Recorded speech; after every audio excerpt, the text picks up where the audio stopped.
तिष्ठति ज्ञानरूपेण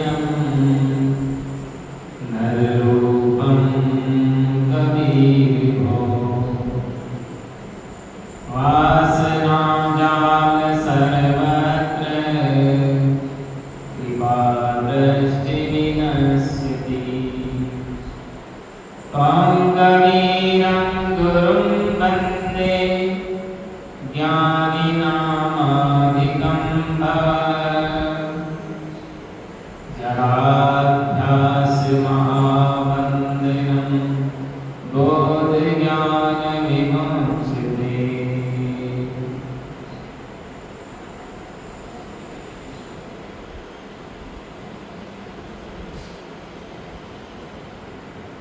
कालकर्मा इस पावन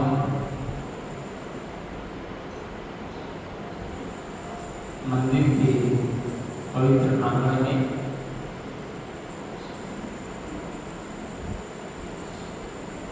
आदरणीय श्री अभयदास जी महाराज के माध्यम से गुरु पूर्णिमा के उपलक्ष्य में एक भजन और सत्संग का आयोजन यहाँ पर रखा गया है और इस सत्संग समारोह में उपस्थित मानव समाज के पथ प्रदर्शक वंदनीय संत समाज, सत्संग प्रेमी सज्जनों, श्रद्धा मूर्ति देवियों और प्यारे बच्चों, आज पहली बार इस जगह पर मेरा भी आना हुआ है और ये अभयदास जी महाराज का विशेष आग्रह रहा कि आपको जो है तो पधारना है। तो मैं आप लोगों के बीच में ज्यादा चर्चा नहीं करूंगा, थोड़ी सी चर्चा करूंगा। गुरु पूर्णिमा के उपलक्ष्य में ये आयोजन रखा गया है। संसार में मनुष्य एक ऐसा प्राणी है जो दुनिया में सबसे सर्वश्रेष्ठ माना गया है, लेकिन श्रेष्ठ होते हुए भी इसे गुरु की आवश्यकता होती है, क्योंकि बिना गुरु के किसी भी दिशा में ज्ञान अर्जित नहीं कर पाता है। अगर गुरु का ज्ञान नहीं मिलता है तो मनुष्य को ठीक से बोलने का तरीका भी नहीं आ सकता। इसीलिए प्रारंभ से माता पिता को गुरु बताया गया है और गुरु जैसे जैसे माता पिता उसको प्रेरणा देते वैसे उसका जीवन बन जाता है। जब उसको आगे भौतिक विकास करना होता है तो अक्षर ज्ञान की आवश्यकता होती है, तो कोई शिक्षक को अपना गुरु बनाता है या किसी अन्य क्षेत्र में काम करता है तो उस दिशा में उसको वो गुरु चुनाव करना पड़ता है। लेकिन अगर मनुष्य अपने जीवन का कल्याण करना चाहता है, आध्यात्मिक उन्नति करना चाहता है, जीवन को सुख और शांतिमय बनाना चाहता है और संसार रूपी सागर से पार जाना चाहता है, तो उसके लिए सद्गुरु की आवश्यकता होती है। इसीलिए बाबा तुलसी जी ने मानस में लिखा कि कर्णधार सद्गुरु दृढ़ नावा और दुर्लभ साध सुलभ करे पावा। अगर आप संसार से पार जाना चाहते हैं, संसार किसे कहते हैं? संसार कहते हैं संस्कृति संसार, जो निरंतर सरकता रहता है, खिसकता रहता है, चलायमान रहता है और मनुष्य को भटकाने वाला होता है। और इस संसार में 3 प्रकार के दुख होते हैं, जन्म का, मृत्यु का और गर्भवास का। इन तीनों दुखों से मुक्ति प्राप्त करने के लिए, छुटकारा पाने के लिए चाहते हैं तो हमें सद्गुरु की आवश्यकता होती है। सद्गुरु का तात्पर्य होता है, सत कहते हैं सत्य को, गु कहते हैं अंधकार को, और गु कहते हैं प्रकाश को। जो अज्ञान रूपी अंधकार से हटा करके और मानव हृदय के अंदर सत्ज्ञान का पूर्ण प्रकाश कर देते हैं, वास्तविक में उसे सद्गुरु कहा जाता है। इसीलिए संत कबीर साहब ने भी कहा है कि जाको सद्गुरु ना मिला, व्याकुल दौदिस थाय, और आंखें न सूझे बावरा, घर जरे घूर उतारे। जब तक व्यक्ति को सद्गुरु नहीं मिलते हैं, तब तक वो दुखों से मुक्ति प्राप्त नहीं कर सकता, छुटकारा प्राप्त नहीं कर सकता। इसलिए सद्गुरु के सानिध्य में जाइए। सद्गुरु से हमें क्या मिलता है? सत्संग में जब उनके पास में जाएंगे, सत्संग में बैठेंगे, तो सद्गुरु से हमें बहुत कुछ लाभ मिलता है। मैं एक बार नेपाल में था तो एक सज्जन ने मुझसे पूछा कि सद्गुरु और संतों से हमें क्या लाभ है? हम खेती करते हैं तो हमें अनाज मिलता है, व्यापार करते हैं तो हमें धन मिलता है, सर्विस करते हैं तो वेतन मिलता है, लेकिन साधु महात्माओं के पास बैठने से हमको क्या मिलेगा?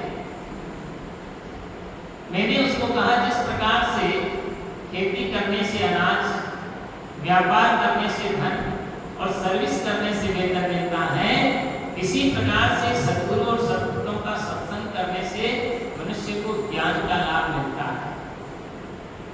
और जब तक व्यक्ति के जीवन में ज्ञान की प्राप्ति नहीं होती है, तब तक उसका जीवन पशु के तुल्य ही होता है।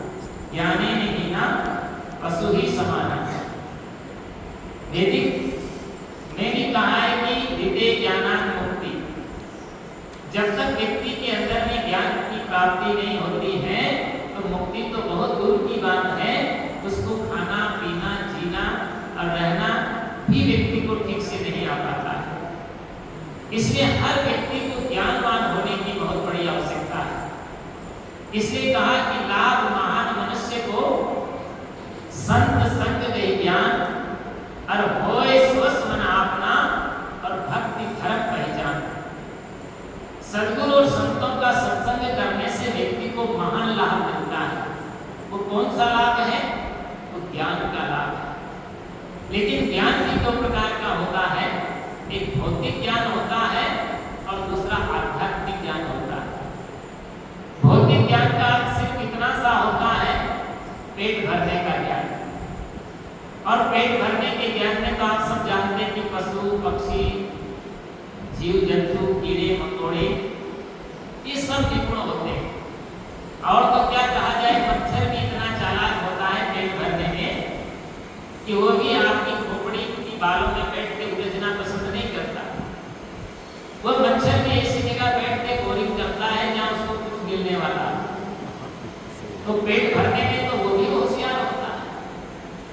अगर हमने भी पेट भर के अपनी जिंदगी गंवा दी, तो समझ लीजिए कि उस मच्छर से ज्यादा अकल उसके पास में नहीं है। इसलिए हमें याद रखिए, पहले खाने का तरीका भी मनुष्य के पास होना चाहिए। अगर व्यक्ति को ज्ञान नहीं है तो न खाने योग्य चीजें मनुष्य खाता है, न पीने योग्य चीजें पीता है, और न करने योग्य काम भी वो करता है। आज देखिए वर्तमान में लोग न खाने योग्य चीजें खा रहे हैं, गांजा, भांग, बीड़ी, सिगरेट, तंबाकू, जर्दा, गुटखा।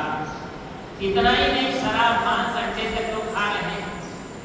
अभक्ष्य पदार्थों का सेवन करते हैं। अपना तो जीवन बिगाड़ते ही, लेकिन परिवार को भी बर्बाद कर दिया करते हैं। इसलिए व्यक्ति को खाने के लिए भी जानना चाहिए। कबीर साहब तो कहते हैं खाना भी चाहिए, उसे भी जो है तो खाने में भी व्यक्ति को संयम रखना चाहिए। असंयमित खान पान ना हो, असंयमित बोलचाल ना हो, असंयमित रहन ना हो, असंयमित विचार ना हो।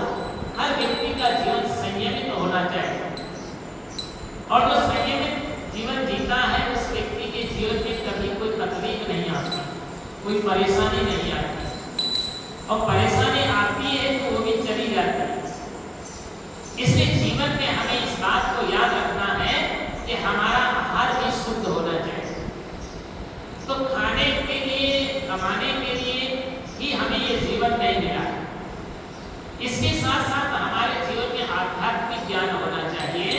और आध्यात्मिक ज्ञान का अर्थ होता है अपनी चेतना का, अपनी आत्मा का ज्ञान। शरीर और चेतना दो है। हमारा ये शरीर एक प्रकृति से बना हुआ है, आप सब जानते हैं, पृथ्वी, जल, अग्नि, वायु, आकाश, इन सारी चीजों से मिलकर के हमारी बॉडी का निर्माण हुआ है। और ये शरीर प्रकृति जड़ है, इसलिए हमारा शरीर भी जड़ है। लेकिन ये शरीर जड़ है होते हुए भी चेतनवत क्यों है? क्योंकि इसके अंदर में चेतना विराजमान है। और जब तक इसमें चेतना है तब तक ये बोल रहे हैं, डोल रहे हैं, चल रहे हैं, फिर रहे हैं, खा रहे हैं और सब कुछ कर रहे हैं। और जब इसमें से वो चेतन राम निकल गया तो लोग उठा के फेंकने में विलंब नहीं करते। जैसे यहाँ पर हम लोग प्रवेश किए तो यहाँ कह रहे थे लोग सतराम। जो इस बात को जान लेता है कि वास्तविक में राम नहीं सकते, लेकिन ये बात तो मनुष्य अंतिम में जानता है। जब लोग 4 लोग कच्चे में बिठा के दे जाते हैं तब ये बात तो वहां पढ़ाते हैं कि राम ना, जबकि ये तो पहले से जानना चाहिए था। अगर इस बात को पहले से जान जाता तो न वो लोभी होता, न क्रोधी होता, न मोही होता, न विकारी होता, न विषयासक्त होता, न धुंधों से गिरता, न किसी से उलझता, न किसी को उलझाता। लेकिन व्यक्ति इस बात को नहीं जान पाया, केवल उसने तो माया को ही सत्य मान लिया, काया को ही सत्य मान लिया। और इस काया को सत्य मान लिया है, इसलिए उसके जीवन में ज्ञान भी जल्दी से प्रवेश नहीं हो पाता। ज्ञान प्राप्त करने के लिए भी साधक को अपने जीवन में पात्रता अर्जित करनी पड़ती है। कितने लोग होते हैं गुरु के पास में, तमाम साधक आते हैं, तमाम लोग सत्संग में आकर के बैठ जाते हैं, लेकिन उनके जीवन में वर्षों गुजर जाने के बाद भी उनके जीवन में कोई परिवर्तन दिखाई नहीं देता। क्यों नहीं परिवर्तन दिखाई देता है? क्योंकि उसका लक्ष्य ज्ञान की ओर है ही नहीं। जिस साधक के मन में पात्रता है, निर्मलता है, श्रद्धा है, उस व्यक्ति के दिल में ज्ञान प्रवेश कर पाता है। इसीलिए कहा कि श्रद्धावान लभते ज्ञानम। जब तक व्यक्ति के अंदर में श्रद्धा जागृत नहीं होती है तब तक जो है तो उसके हृदय में ज्ञान भी प्रवेश नहीं हो पाता। उदाहरण के तौर पर आप समझिए कि जिस प्रकार से एक साधक था, वो गुरु के पास में आया करता, काफी वर्षों से उनकी सेवा भी करता था। एक दिन उसके मन में आया कि मैं गुरु जी से दीक्षा ले लेता हूं। वो क्या करता है कि वो जो है तो अपने घर से, उसके घर में गाय भैंसे काफी दूध देती, तो 2-5 लीटर दूध लेकर के आ गए। और जब दूध लेकर के आया तो उसने गुरुदेव से कहा कि गुरुदेव जी, मैं आपके लिए जो है तो दूध लेकर के आया, तो इसको मैं किसमें रख दूं? तो गुरुदेव जी ने कहा कि देखो ये सामने में एक फूटी सी जो है तो हड्डी पड़ी हुई थी, तो उन्होंने कहा कि मैं इसमें तुम्हारा दूध रखूं। उसने कहा इसमें तो मेरा दूध बह जाएगा। उन्होंने कहा ऐसा करो, जो कूड़े कचरे फेंकने की जो तगारी होती, पात्र होता है, बोला जाओ उसमें डालो। उसने कहा मेरा दूध बेकार हो जाएगा, खराब हो जाएगा। तब जो है तो गुरुजी ने कहा कि स्टील का जो तपेली है, भगोनी है, इसमें रखो। वो जाकर के उसमें रख देता है और आकर के गुरु को प्रणाम करता है। प्रणाम करके कहता है कि गुरुदेव आप मुझे दीक्षा दे दीजिए, शिक्षा दे दीजिए। गुरुजी ने कहा कि देखो बेटा, तुम्हारा दूध कितने रुपए लीटर का है? ज्यादा से ज्यादा 50 रुपए, 60 रुपए, 80 रुपए लीटर का होगा। ज्यादा से ज्यादा ही मूल्यवान हो तो 100 रुपए लीटर का होगा। उसने उस तुम्हारे दूध को, तुमने 100 रुपए लीटर के दूध को मोटी हड्डी में नहीं डाला।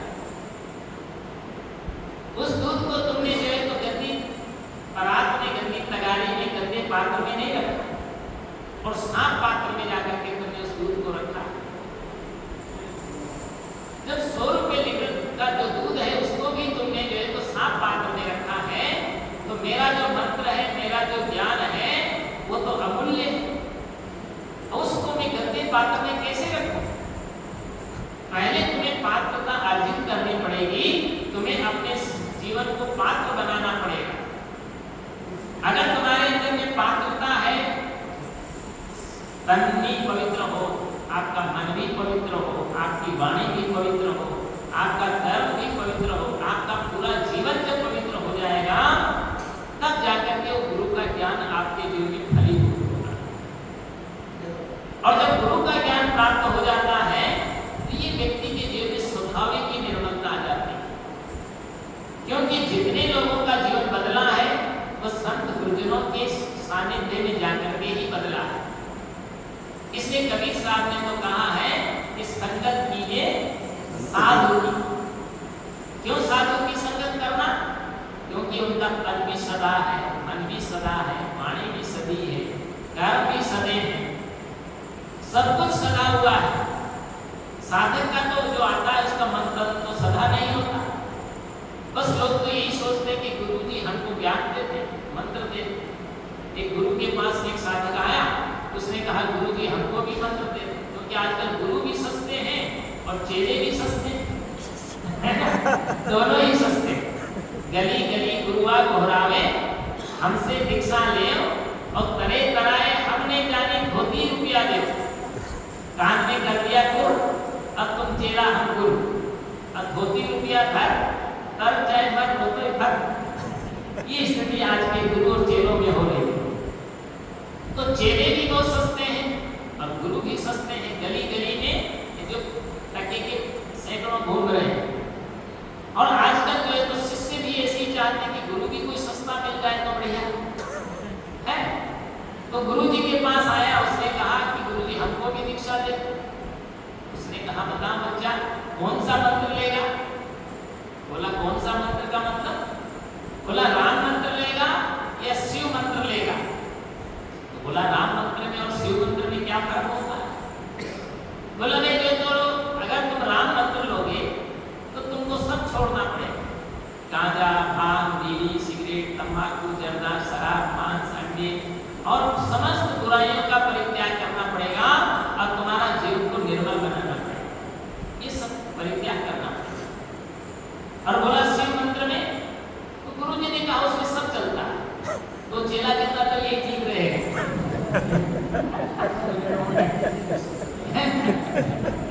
बोला ये सही रहेगा। अब बताइए, तो ऐसे जो है तो गुरु से ऐसे शिष्य से का कल्याण नहीं हो सकता। जीवन में याद रखिए कि हमें जो है कहावत है कि चाहे महंगा रोए एक बार और सस्ता रोए बार बार। इसलिए हमें जो है तो उसकी परख होनी चाहिए। कहते हैं दादू जी महाराज एक जगह बैठे थे, कोई उनकी महिमा सुनकर के उनके पास में आया और जब आया तो उनके वो घूमने के लिए कहीं गए थे तो रास्ते में मिल गया। और जब रास्ते में मिल गया तो उन्होंने जो है तो वो जो जा रहा था, जो उनका शिष्य बनने आया था, उन्हीं से पूछा था कि बोला रे आप यहाँ जरा उधर किसको रास्ते में क्यों बैठे? उसने कहा थोड़ा सा किसके फिर बैठ गए। बोला जो है थोड़ा और किसको? फिर जहाँ के तहाँ बैठ गए, फिर थोड़ा किसके फिर बैठ गए। उसको आया गुस्सा और उनको एक तमाचा लगा दिया। तो बोला जहाँ था तहाँ बैठ गया। और उनकी आश्रम में गया उनसे मिलने के लिए। और जब वहाँ पहुँचे तो साधुओं से पूछा कि भाई दादू महाराज कहाँ है? तो बोला वो तो घूमने के लिए गए। जब वापस आया तो जो देखा तो देख करके उनके चरणों में गिर गया। बोला जिनको मैं गुरु बनाने चला था उनको तो मैंने पीट दिया। बोला अच्छा? उन्होंने कहा कि देखो मुझे माफ कर दीजिए। बोला इसमें माफ क्या करना है? 2 पैसे की हड्डी मनुष्य लेता है, उसी को ठोक पीट करके परीक्षा करता है कि टूटी तो नहीं। और तुम गुरु बनाने के लिए चले तो कम से कम तुमने परीक्षा तो कर ली। जिंदगी में याद रखिए कि हमें जो है तो साधक को भी गुरु की भी परीक्षा करनी चाहिए और गुरु को शिष्य की भी परीक्षा करनी चाहिए। क्योंकि बिना गुरु के व्यक्ति को ज्ञान नहीं मिल सकता। तो लाभ महान मनुष्य को संत संग दे ज्ञान। तो संतों के पास बैठने से, सद्गुरु के पास बैठने से मनुष्य को ज्ञान की प्राप्ति होती, ज्ञान का लाभ मिलता है। कौन सा ज्ञान? आध्यात्मिक ज्ञान। मैं शरीर नहीं हूँ, इंद्रियां नहीं हूँ, चित्त मन बुद्धि अहंकार नहीं हूँ, मैं 3.5 हाथ का जो कूड़े कचरे से बना हुआ ये शरीर है, ये तो एक दिन मिट्टी में मिल जाना। तो आप कौन हैं? आप शुद्ध चैतन्य राम हैं। जिसको अपने अविनाशी राम का बोध हो जाता है, अविनाशी चेतना का ज्ञान हो जाता है, फिर उसको दुनिया में कहीं भटकना नहीं पड़ता। नहीं तो मनुष्य ज्ञान के अभाव में कहाँ कहाँ भटकता है। कबीर साहब ने कहा, आत्म ज्ञान बिना न भटके, कोई मथुरा कोई काशी, और जैसे मृगा नारी कस्तूरी, अब बनकर फिरत उदासी, पानी में नींद प्यासी, अब कोई सुन सुन आगे हंसी। जब तक व्यक्ति को आत्मज्ञान नहीं मिलता है, तब तक वो पता नहीं कहाँ कहाँ भटकता रहता है। कबीर साहब कहते हैं कि भटकने की आवश्यकता नहीं, जाको ध्यान धरे विधि हरिहर, जिसका ध्यान ब्रह्मा विष्णु और महेश भी धारण करते हैं, मुनिजन 88,000 ऋषि मुनि भी जिसका ध्यान करते हैं, सो तेरे घटमाएं विराजे परम पुरुष अविनाशी। जिसका ध्यान ब्रह्मा विष्णु और महेश करते हैं, 88,000 ऋषि मुनि भी जिसका ध्यान करते हैं, सो तेरे घटमाएं विराजे परम पुरुष अविनाशी। वो अविनाशी जो है परम पुरुष, वो राम आपके अंदर ही में बैठा हुआ है, लेकिन मनुष्य उसको बाहर नहीं आ रहा। मथुरा में जो राम और द्वारिका में पुष्कर कैलाश काशी वृंदावन कश्मीर में बद्री केदार जगन्नाथ गोकुल नैमिषारण्य हिमाचल मंदिराचल के तीर में, और गंगा यमुना नर्मदा कावेरी गंगा गोदावरी त्रिवेणी के तीर में, और इंद्रलोक शिवलोक वैकुंठ ब्रह्मलोक, वही राम बैठा है यहाँ प्राणी के शरीर में। इसलिए व्यक्ति को जब ये ज्ञान हो जाता है, बोध हो जाता है, फिर उसको कहीं भटकने की आवश्यकता नहीं पड़ती। इसलिए उसे आध्यात्मिक ज्ञान प्राप्त हो जाता है, तो व्यक्ति निर्भय भी हो जाता है, उसको डर नहीं रहता, किसी का भय भी नहीं रहता है। इसीलिए हमारे ऋषियों ने भी सबको ये कहा है कि तुम असत्य से सत्य की ओर चलो, असतो मां सद्गति। सद्गुरु और संत क्या करते हैं? उसको सत्य की राह दिखा देते हैं, सत्य के पथ पर चलना सीखो। लेकिन सत्य का मार्ग कब मिलेगा? जब उसके हृदय में ज्ञान का प्रकाश होगा, ज्ञान की रोशनी मिलेगी। जब तक उसको ज्ञान का प्रकाश नहीं होगा, तब तक उसका जीवन अंधकार में होगा। इसलिए हर व्यक्ति को ज्ञान से ओतप्रोत अपना जीवन बनाना चाहिए। तो ज्ञान होने से उसका ज्ञान मिटेगा। तमसो मां ज्योतिर्गमय, उसके अंदर में ज्ञान का प्रकाश होगा, अंधकार दूर हो जाएगा, ज्ञान मिल जाएगा। तब उसको क्या होगा? मृत्यु मां अमृतम गमे, फिर उसको मृत्यु का भी डर नहीं रहेगा। क्यों? उसको अमर आत्मा का ज्ञान हो जाएगा, अमरता का बोध प्राप्त हो जाएगा, तो फिर उसको मरने का भी डर नहीं रहेगा, क्योंकि वो पहले से ही जान जाता है कि शरीर तो मरण धर्मा है। और इस शरीर को आप कितना भी खिलाओगे, कितना भी पिलाओगे, कितना भी दिलाओगे, कितना भी उड़ाओगे, कितना भी तेल फुलेल डालोगे, चाहे कितना भी कुछ करोगे, एक दिन वो आएगा कि ये शरीर 2 मुट्ठी राख में बदल जाएगा। उसे कोई बचा नहीं सकता। इस शरीर 2 मुट्ठी राख में बदल जाएगा। इसलिए शरीर और संसार और संपत्ति का कभी अहंकार मत करो, इसमें मत भूल जाए। अगर हम इसी में भूल जाएंगे तो समझ लीजिए कि हमें कोई हाथ आने वाला नहीं। इसलिए कबीर साहब कहते हैं, झूठा है अहंकार। इस माया का अहंकार करना झूठा है, और अहंकार करने से मिलेगा भी क्या? कुछ नहीं मिल पाएगा। है जी? हाँ, क्या प्रश्न?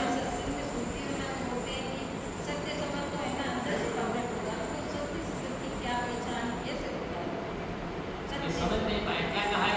वो कहते हैं सत्य शब्द अंदर से प्रकट होता, पहचाने कैसे प्रकट हुआ है?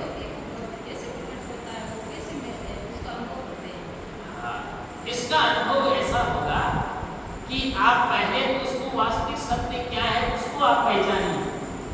पहले उसका ज्ञान होना चाहिए। जैसे आप गेहूं अमरिया करती हो, चावल साफ करती हो, तो पहले आपको ये ज्ञान रहता है कि ये वस्तु चावल है। अब उसमें से जो चीज कचरा है, आप क्या करते हो? उसमें से कचरा है, कंकर है, जीव जंतु है, जब उसको आप निकाल देती हो तो शेष क्या बचता है? चावल ही बचता है। गेहूं इसी प्रकार से जब आपको ये ज्ञान हो जाएगा पहले कि सत्य क्या है, सत्य क्या है, वो हमारी चेतना है। जब उसका आपको ठीक से ज्ञान हो जाएगा और उस ज्ञान होने के बाद आप जो अपने से उससे विजाती जो विकार हैं उनको जब आप दूर कर दोगी तब जाकर के वो आपको अपने आप ही उसका भान होगा, अपने आप की स्थिति हो जाएगी। सिर्फ इतना सा करना है। इसलिए जो है हमको अपने जीवन में इस बात को याद रखना है कि हम सत्य की ओर चलें। दूसरी बात है कि सत्संग करने से क्या लाभ होता है, वो स्वस्थ बना अपना। हमारा जो मन है वो भी बड़ा चंचल है और उस चंचल मन को स्वस्थ करने के लिए सत्संग, स्वाध्याय और आत्मचिंतन ये 3 साधन। पहला सत्संग करिए, दूसरी उसका बताए हुए साधना का अनुकरण करिए और तीसरा आत्मचिंतन करिए। तो आपका मन दुनिया का सारी चिंता छोड़ करके कुछ समय के लिए आप अपने आप का ही चिंतन करें, बाहरी चिंता छोड़ दें। जब तक हम चिंता में पड़े रहेंगे, चिंतित रहेंगे, भयभीत रहेंगे, तब तक जो है हम जो है तो आत्मचिंतन नहीं कर सकते। इसलिए उसके लिए भी हमें प्रैक्टिस करनी चाहिए कि हम सबको भूलें। जैसे आप सुषुप्ति अवस्था में चली जाती हो, गाढ़ी नींद में जब व्यक्ति पहुंच जाता है तो वहां किसी का भान नहीं रहता। सुषुप्ति का अर्थ होता है स्वनाम अपने आप और अभी विनाम पाना। उस समय व्यक्ति अपने आप को पा जाता है, वहां दुनिया का कोई भान नहीं रहता। जब व्यक्ति ध्यान करता है, आत्मचिंतन में डूब जाता है, तो वो जागृत अवस्था में भी उसकी ये स्थिति हो जाती है कि वो स्वयं को पा जाता है। इसलिए होए स्वस्थ मना अपना, तो हमें अपने मन को भी जो है तो आत्मचिंतन में लगाना चाहिए। वैसे मन को कंट्रोल करना लोग कहते हैं बहुत कठिन होता है, लेकिन कठिन नहीं है, वो सबसे सहज है। सहज क्यों है? जैसे मान लीजिए किसी के सिर पर 50 किलो का बोझा रखा, उस बोझे को रखने में ज्यादा मेहनत है। अगर आदमी उसको फेंक दे तो कौन मेहनत है फेंकने में? धोने में ज्यादा मेहनत है, फेंकने में कोई मेहनत नहीं, लेकिन वो फेंकना ही बड़ा कठिन होता है। ऐसे मन के पीछे दौड़ने में ज्यादा मेहनत है, अब मन को रोकने में सारी झंझट से छुट्टी मिल जाती है। इसलिए जो है लेकिन मन को रोकना बहुत वीरता का काम बताया है कि सहज रूप में पड़े सहज रण जूझना, सहजे सिंह शिकार अग्नि का कूदना, कितना करे हियाव बात सब दर्द है, अरे हाँ पलटू राजे मन को मार, सिपाही मर गए। अग्नि में कूद जाना, पानी में तैर जाना, आकाश में उड़ जाना और भी तमाम सारे जो है तो काम कर लेना, ये सब आसान है, लेकिन मन को मारना ये बड़ा कठिन होता है। लेकिन प्रयास करने से कोई कार्य कठिन नहीं हुआ करता है। करत करत अभ्यास के मन निर्सन हो जाए और अंधकार आसक्ति मिटी और जीव स्वच्छ ठहरा है। इसलिए व्यक्ति का जो अंधकार है अज्ञान मिट जाता है और चेतना अपने आप में स्थित हो जाएगा। तो होश सोच बना अपना, सत्संग करने से उसका मन भी स्वस्थ हो जाता है और उसको भक्ति हर की भी पहचान हो जाती है कि भक्ति क्या है। भक्ति क्या है? भक्ति का भी लोगों ने अनेक रूप बना लिया है। कोई मूर्ति पूजा करना है भक्ति मानता है, कोई समाधि पूजा करना है भक्ति मानता है, कोई लड्डू गोपाल की पूजा करना है भक्ति मानता है, कोई माला घुमाना है भक्ति मानता है, कोई सेवा करना है भक्ति मानता है। भक्ति वास्तविक असली भक्ति तो वह है कि अपने स्वरूप का अनुसंधान करके उसमें स्थिति बना लेना, वो सच्ची भक्ति वो हुआ करती है। लेकिन उसको प्राप्त करने के लिए हमें गुरु की भक्ति करना पड़ेगा। जब तक उसको सदगुरु की भक्ति नहीं करेगा, सदगुरु के चरणों में उसका प्रेम नहीं होगा, तब तक उसके अंदर ज्ञान नहीं होगा और ज्ञान नहीं होगा तो उसके जीवन का उद्धार नहीं हो पाएगा। इसलिए गुरु की भक्ति में उसको अपना मन लगाना चाहिए। कबीर साहब ने इसे कहा कि गुरु भक्ति कर देता है सकल पाप को नाश, और जैसे जिंदगी आग की तो बड़ी पुरानी घास। इसलिए गुरु की भक्ति में वो शक्ति होती है कि जो व्यक्ति को मुक्ति तक पहुंचा दिया जाती है। इसलिए गुरु की उपासना, गुरु की सेवा, गुरु की आराधना और गुरु का जो है तो सानिध्य समय समय से व्यक्ति को प्राप्त करना और गुरु भी उसका कैसा होना चाहिए उसका भी लक्षण बताया। तुलसी जी ने भी बताया, गुरु करिबो सिद्धांत ये कोई यथार्थ को अनुचित उचित लखाए गुर तुलसी मिटे विरोध। अगर कोई गुरु बनाने भी आप चलते हो तो उसको गुरु कैसा होना चाहिए, उसको यथार्थ ज्ञान होना चाहिए। यथार्थ का मतलब होता है सच्चा ज्ञान होना चाहिए।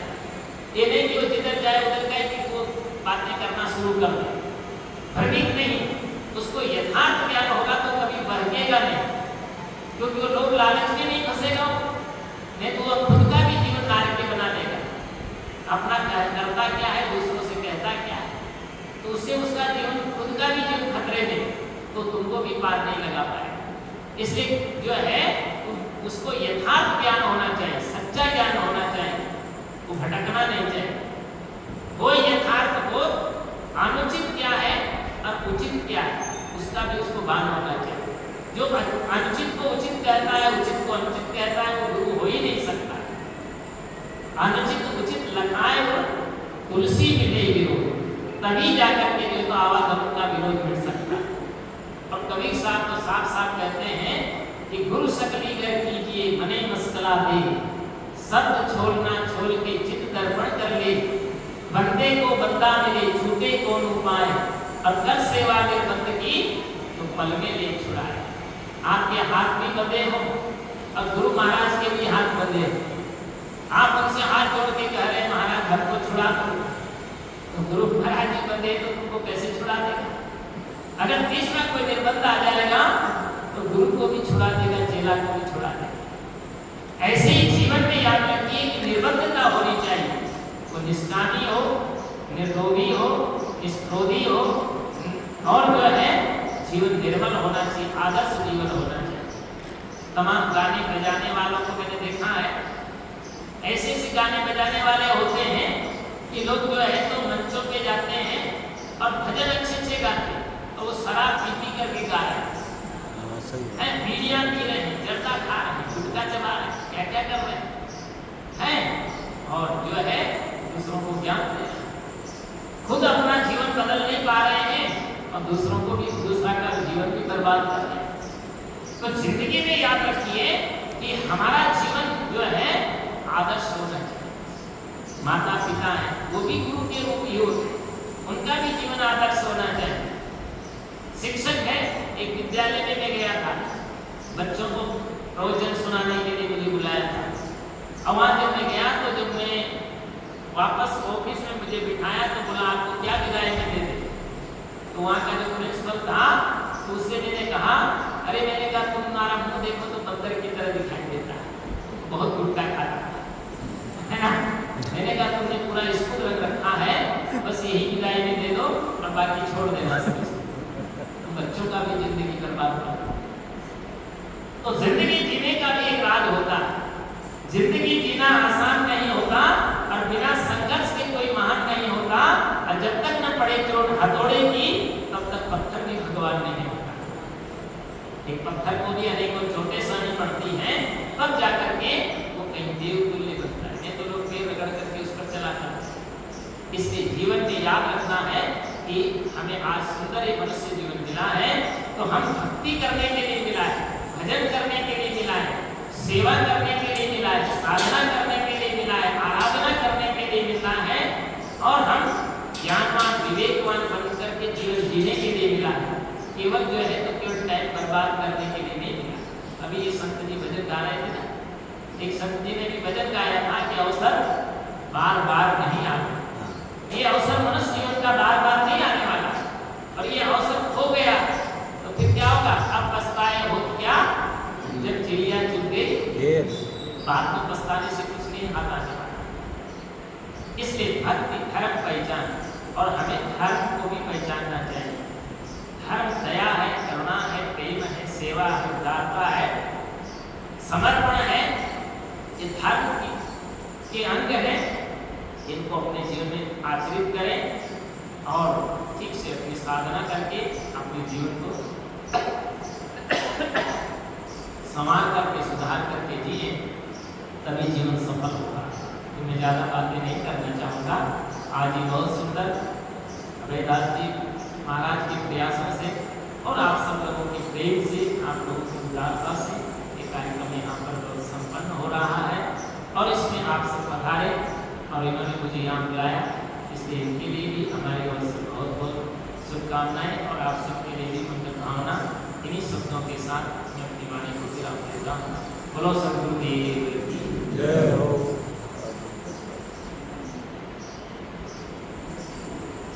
एक भजन भी गा दो आप लोग तो। हाँ गा दो। लेकिन मुझे अकेला गाना नहीं आता। सब साथ में लेंगे। सब साथ में हैं।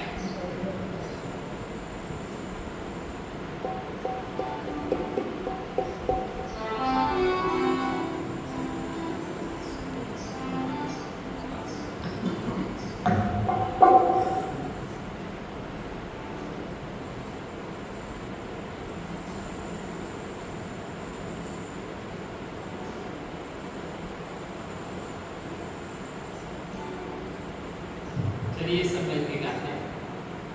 बोलो सद्गुरु कबीर